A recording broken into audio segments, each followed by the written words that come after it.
Yang kebanyakan saudara, Anda masih bersama kami di Berita Ambon. Bagi Anda yang baru bergabung, berikut kami tampilkan kembali berita utama di hari ini. Gunung Ibu di Halmahera Barat kembali erupsi secara beruntun, warga panik. Operasi ilegal fishing, buronan kapal Rusia ditangkap petugas Kementerian Kelautan dan Perikanan di Laut Arafura. 28 artefak Nabi Muhammad SAW dan sahabat dipamerkan di Ambon.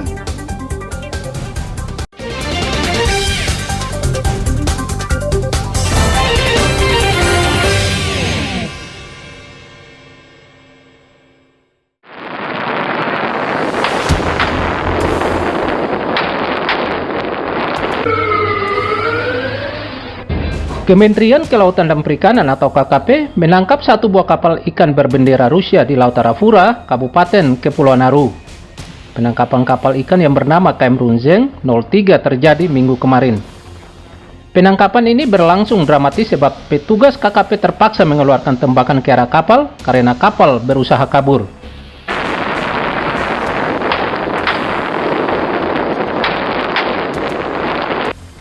Petugas Kementerian Kelautan dan Perikanan atau KKP menangkap kapal penangkap ikan berbendera Rusia karena terlibat illegal fishing di Laut Arafura. Kapal buron ini baru berhasil ditangkap usai 1 bulan lalu kabur ke perairan Australia saat dikejar petugas KKP. Penangkapan kapal penangkap ikan ini guna menegakkan kedaulatan negara dan bentuk keseriusan pemerintah memberantas illegal fishing di Indonesia yang banyak merugikan negara dari sektor perikanan.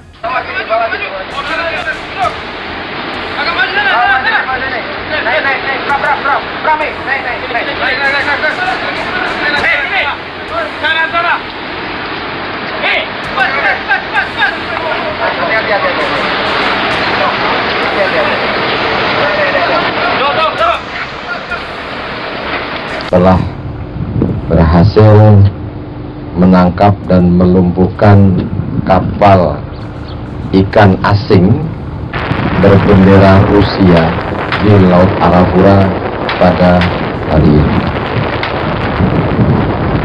Kapal ini kita ketahui semua Lebaran yang lalu melakukan transshipment terhadap kapal KM Mus dan memperoleh limpahan BBM. Selanjutnya kami melakukan pengejaran.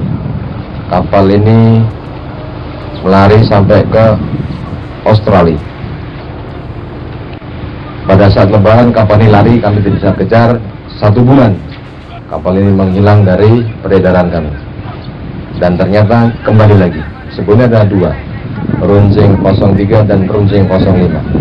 Yang 05 belum berhasil kami tangkap. Mereka lari. Kami bisa menangkap ini dengan barang bukti ada 30 ton ikan hasil illegal fishing yang mungkin sebelumnya sudah ditransfer di transshipment ke kapal lain. Adapun ABK bisa dilihat di sini ada ABK Indonesia, ada juga ABK dari asing. Semuanya akan kami dalami dalam penyidikan ke depan. Kami pastikan ini akan menjadi terang benderang permasalahan dan kasusnya ini.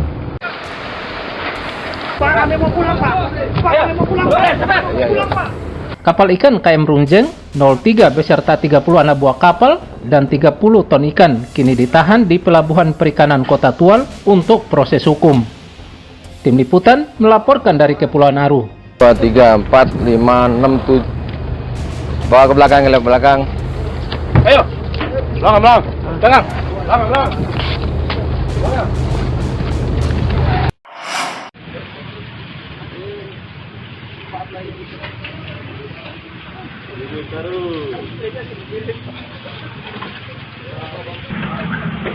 Warga Namrole Kabupaten Buru Selatan kembali mengantre untuk membeli Pertamax dan Pertalite di APMS atau agen premium minyak dan solar. Bahkan untuk membeli Pertalite dan Pertamax, warga harus mengantre panjang di APMS sejak pagi pukul 6.00 waktu Indonesia Timur, meski APMS baru buka pukul 7.00 waktu Indonesia Timur, karena khawatir tak kebagian Pertamax dan Pertalite. Pertamax dan Pertalite sering langka di Namrole, Kabupaten Buru Selatan. Di sini? Iya. Oh, di sini pagi hari. Ini minyak apa? Pertalite. Pertalite.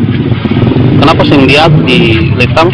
Kalau di Lektama itu biasa itu jam 8. Jam 8. Tapi habis itu jam 11. Baru pengisiannya cuma 25 liter. 25 liter. Perbedaannya jauh.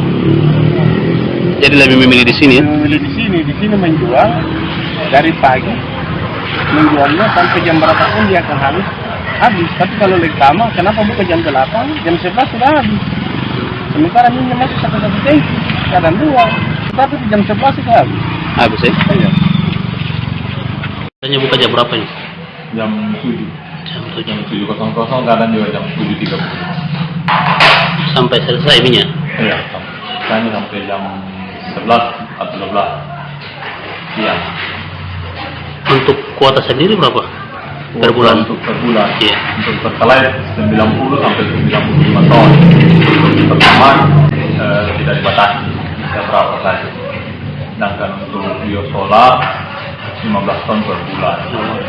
Backlightnya juga tidak dibatasi. Seperti ini biasanya terjadi setiap hari atau saat-saat tertentu saja?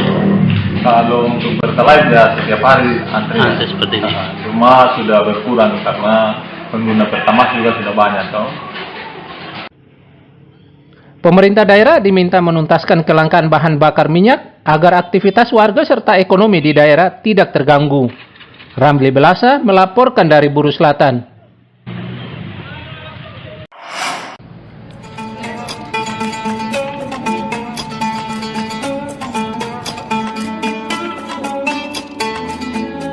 Sebanyak 28 artefak peninggalan Nabi Muhammad SAW dan para sahabat dipamerkan di gedung auditorium Universitas Patimura Ambon.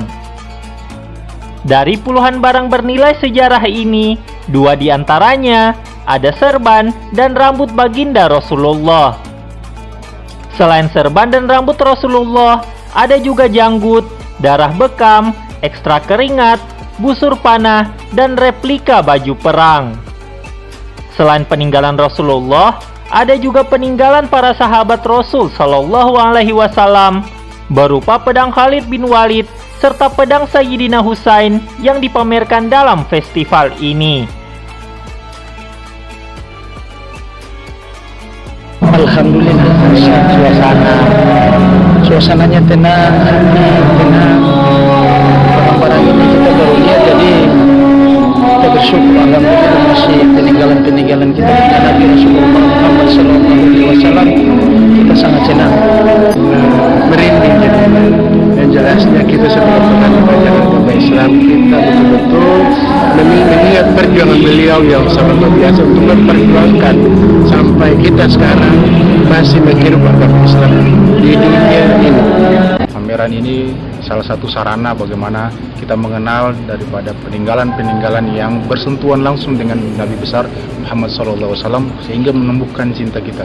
Kita tahu tanpa beliau tidak ada satupun makhluk yang bisa dihadirkan oleh Allah di muka bumi ini tanpa kehadiran daripada bagian Nabi Muhammad SAW. Maka ini adalah bagian daripada rangka mencintai Nabi SAW dengan mengenal semua peninggalan-peninggalan yang berdekatan, bersentuhan langsung dengan beliau SAW. Ini misi yang paling utama adalah untuk mengembalikan idola yang sesungguhnya. Karena sekarang kita idolanya macam-macam ya, mungkin yang tua idola bola, yang muda sekarang idolanya ke Korea-Koreaan. Nah sekarang ingin kembalikan kepada umat ini loh, idola yang sebenarnya. Pameran yang bertujuan untuk mengedukasi warga, khususnya pecinta baginda Nabi Muhammad SAW ini, dibuka hingga 24 Mei 2024. Muhammad Syahrul Sunet melaporkan dari Ambon.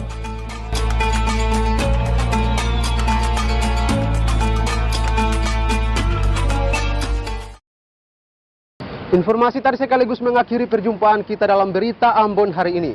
Saya Nasri Solisa bersama segenap tim redaksi yang bertugas mengucapkan terima kasih dan kebanyakan saudara dan Amato.